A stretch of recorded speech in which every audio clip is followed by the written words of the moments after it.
Doctor BR Ambedkar open యూనివర్సిటీలో ఎవరైతే 2025లో open degree open PG కావచ్చు వేరే ఇతర కోర్సెస్ ఎవరైతే రిజిస్ట్రేషన్ చేసుకున్నారో మనకు యూనివర్సిటీ వాళ్ళు ఐడి కార్డ్ అనేది అప్డేట్ చేస్తారండి. సో మెయిన్గా అదే డౌన్లోడ్ చేసుకొని పెట్టుకోండి. ఆ ఐడి కార్డ్లో మెయిన్గా మీ అఫీషియల్ ఇన్ఫర్మేషన్ అనేది అప్డేట్ చేశారు. సో ఏమైనా మిస్టేక్స్ ఉంటే మీరైతే చూసుకోవచ్చు. అండ్ చాలా స్టూడెంట్స్ మేము తెలుగులో రిజిస్ట్రేషన్ చేసుకున్నాం, మేము ఇంగ్లీష్లో రాసుకోవచ్చా, ఇంగ్లీష్లో రిజిస్ట్రేషన్ చేసుకున్నాం తెలుగులో రాసుకోవచ్చా, ఆ పాయింట్ కూడా ఈ వీడియోలో డిస్కస్ చేయడం జరుగుతుంది ఎగ్జామ్స్ గురించి. సో ఫస్ట్ కింద డిస్క్రిప్షన్లో ఈ ఐడి కార్డ్కి సంబంధించిన లింక్ ప్రొవైడ్ చేస్తాను అండ్ మన టెలిగ్రామ్ ఛానల్లో కూడా ప్రొవైడ్ చేస్తాను. ఆ లింక్ ద్వారా మీరైతే డౌన్లోడ్ చేసుకోవచ్చు. సో కింద మీరు ఏదైతే వీడియో చూస్తున్నారో మోర్ ఆప్షన్ క్లిక్ చేస్తే కింద డిస్క్రిప్షన్లో ఈ లింక్ ఉంటుంది. సో అక్కడ students admission come identity card అని ఉంటుంది. సో అక్కడ మీ యొక్క అడ్మిషన్ నెంబర్ ఎంటర్ అయ్యండి. సో అడ్మిషన్ నెంబర్ అంటే కొంతమందికి తెలుస్తలేదు, మీరు ఏదైతే ఫీ పేమెంట్ చేస్తారు కదా మీ ట్యూషన్ ఫీజు, సో ట్యూషన్ ఫీజులో కింద మీకు అడ్మిషన్ నెంబర్ ఉంటుంది. ఆ అడ్మిషన్ నెంబర్ ఎంటర్ అయ్యండి.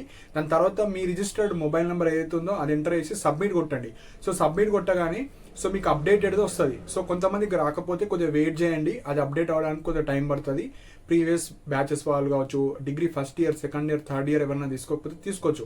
అండ్ 2025గా రీసెంట్గా అడ్మిషన్ తీసుకున్న వాళ్ళది కూడా అప్డేట్ చేస్తారు. అప్డేట్ ఎవరిదైతే రాకపోతే కొద్దిగా రెగ్యులర్గా చెక్ చేస్తూ ఉండండి, అయిపోతుంది.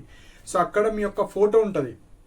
నెక్స్ట్ అడ్మిషన్ నంబర్, మీ యొక్క name, me date of birth, course, medium. So చాలా మంది క్వశ్చన్ వచ్చేసి మీడియం. సో మీడియం అంటే మీరు డిగ్రీ అనేది ఏ మీడియంలో చేస్తారు. సో డిగ్రీ తెలుగు మీడియంలో చేస్తారా, డిగ్రీ ఇంగ్లీష్ మీడియంలో చేస్తారా, హిందీ మీడియంలో చేస్తారా, అది మీడియం అంటే. సో మీడియం అంటే మీ డిగ్రీ ఏ మీడియంలో కంప్లీట్ చేసినట్టు దాని మీనింగ్. అండ్ ఇక్కడ సోషల్ స్టేటస్ అంటే మీ caste. Next study centre name ఉంటుంది, అంటే మీరు స్టడీ సెంటర్ ఏది ఆప్ట్ చేసుకున్నారు, ఏ డిగ్రీ కాలేజ్ కావచ్చు, ఏ పీజీ కాలేజ్ కావచ్చు, అది అక్కడ ఉంటుంది, అది చూసుకోండి.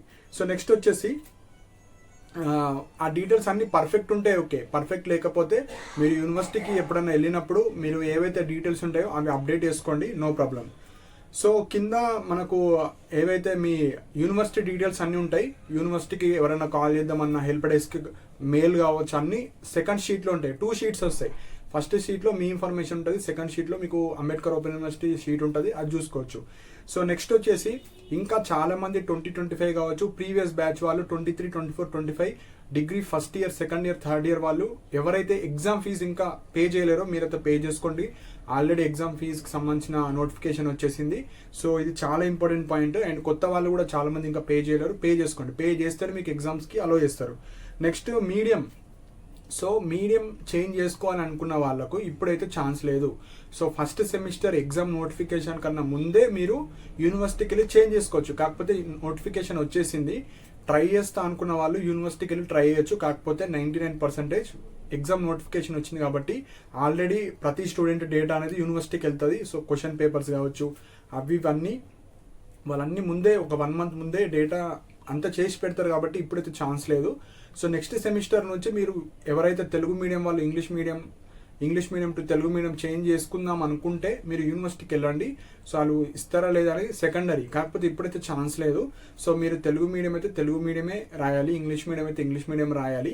సో వాళ్ళైతే యూనివర్సిటీ వాళ్ళు చెప్పిన డేటా ప్రకారంగా నేను చెప్తున్నాను. ఎందుకంటే మీకు ఎగ్జామ్ హాల్లోనే మీకు ఒక బుక్లెట్స్ ఇస్తారు, క్వశ్చన్ పేపర్ ఇచ్చిన తర్వాత స్టిక్కర్స్ ఇస్తారు ప్రతి స్టూడెంట్ డేటాకి సంబంధించింది.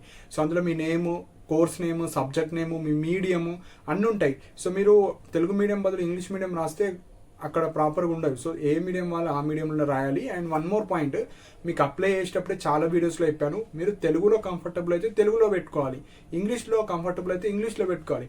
తెలుగు పెట్టుకొని మళ్ళీ ఇంగ్లీష్లో రాయాలనుకుంటారు, ఇంగ్లీష్ పెట్టి తెలుగులో రాయాలనుకుంటున్నారు. చిన్న లాజిక్ అండి, మీకు ఎందులో కంఫర్టబుల్లో అందులో ఆ మీడియం చూస్ చేసుకొని అందులోనే ఎగ్జామ్స్ రాయాలి. సో చాలా మంది తెలుగు ఇంగ్లీష్ తెలుగు అంటున్నారు, మీరు ఏ మీడియం ఉన్నారో ఆ మీడియంలో రాయడానికి ట్రై చేయండి. అండ్ మన మిస్టేక్స్ ఉంటే మీరు యూనివర్సిటీకి వెళ్ళండి. ఈ ఫస్ట్ సెమిస్టర్ ఎగ్జామ్స్ తర్వాత ఏమన్నా వేరే మిస్టేక్స్ ఉంటే ఇప్పుడైతే ఏం అవసరం లేదు. సో ఎగ్జామ్ ఫీజ్ పే చేయని వాళ్ళు ఎగ్జామ్ ఫీజ్ పే చేసుకోండి. And ID card just download చేసుకొని పెట్టుకోండి. జస్ట్ ఎప్పుడన్నా యూనివర్సిటీకి వెళ్ళినా కావచ్చు, ఏమన్నా ఇన్ఫర్మేషన్ కావాలన్నా ఈ ఐడి కార్డు ఉంటే సరిపోతుంది. సో ఇవి ఇంపార్టెంట్ పాయింట్స్. సో మీకు ఏమైనా డౌట్స్ ఉంటే మీరు కింద కామెంట్ సెక్షన్ మెన్షన్ చేయండి. అండ్ ఇలాంటి అప్డేట్స్ కోసం మన ఛానల్ సబ్స్క్రైబ్ చేసుకోండి. And thank you for watching my video.